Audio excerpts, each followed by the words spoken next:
નમસ્કાર દર્શક મિત્રો, જય શ્રી કૃષ્ણ, હર હર મહાદેવ, નમસ્ચંડિકા જય. આજે આપણે જાણીશું કે જ્યોતિષમાં અત્યંત પ્રચલિત યોગ, એ યોગનું નામ છે કાલસર્પ યોગ વિશેની માહિતી આજે આપણે જાણીશું. વિડીયો ચાલુ કરીએ તે પહેલા જો તમે અમારા વિડીયોમાં નવા હોય તો વિડીયોને લાઈક કરો, શેર કરો, સબસ્ક્રાઇબ કરો, જેથી જ્યોતિષને લગતી, શાસ્ત્રને લગતી આવી જ સુંદર જાણકારી આપ સૌ સુધી સરળતાથી પહોંચી શકે. શું તમારા જન્માક્ષરમાં પણ કાલસર્પ નામક યોગ છે? તો એ યોગનું નિવારણ કઈ રીતે કરવું અથવા તેનું ફળ શું પ્રાપ્ત થાય છે, આજે આપણે જાણીશું. શાસ્ત્રીય દ્રષ્ટિ અને વ્યવહારિક અનુભવોના આધારે સરળ ભાષામાં કાલસર્પ યોગ શું છે તે જાણીશું. જેના જન્માક્ષરમાં જ્યારે રાહુ અને કેતુ એક અક્ષ પર હોય અને બધા ગ્રહો તેમના વચ્ચે આવી જાય ત્યારે તેને કાલસર્પ યોગ કહેવામાં આવે છે. જો કોઈ ગ્રહ રાહુ કેતુની બહાર હોય તો તે યોગ કાલસર્પ યોગ પૂર્ણ કહેવામાં આવતો નથી.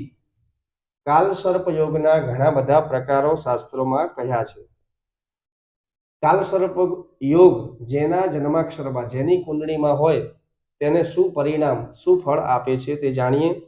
જીવનમાં વારંવાર અવરોધો આવવા, કાર્યોમાં વિલંબ થવું, મહેનત પછી પણ સફળતા મોડે મળવી, માનસિક તણાવ, ભય રહેવો તથા નોકરી વ્યવસાયમાં ઉથલ-પાથલ થાય તથા લગ્નમાં વિલંબ, દાંપત્ય જીવનમાં તકલીફ, પરિવારથી વિયોગ અથવા અસંતોષ થાય, અચાનક ઉતાર ચઢાવ આવતા જણાય છે.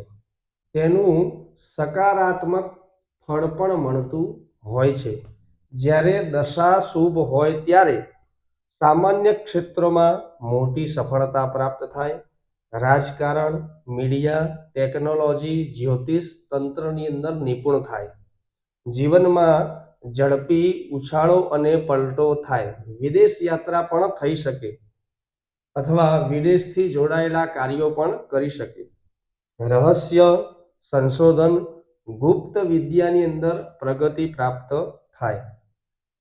ત્યારે વધારે અસર કાલસર્પ યોગ આપણા જીવનમાં કરે તો રાહુ કેતુની દશા, મહાદશા, અંતરદશામાં ચંદ્ર અથવા લગ્ન પીડિત હોય ત્યારે, ગોચરમાં રાહુ કેતુ સંવેદનશીલ ભાવમાં આવે ત્યારે, તો આ પ્રમાણે કાલસર્પ યોગનું ફળ આપણને પ્રાપ્ત થાય છે. આ પ્રમાણે તેની અસર થતી હોય છે. વધારે માહિતી માટે તમે અમારો સંપર્ક પણ કરી શકો છો અને ગ્રહદોષ નિવારણ, આવી વિધિ વિધાન, યજ્ઞ યાગાદી કાર્યો કરાવવા માટે પણ તમે અમારો સંપર્ક કરી શકો છો. જય શ્રી કૃષ્ણ, હર હર મહાદેવ, નમસ્ચંડિકા.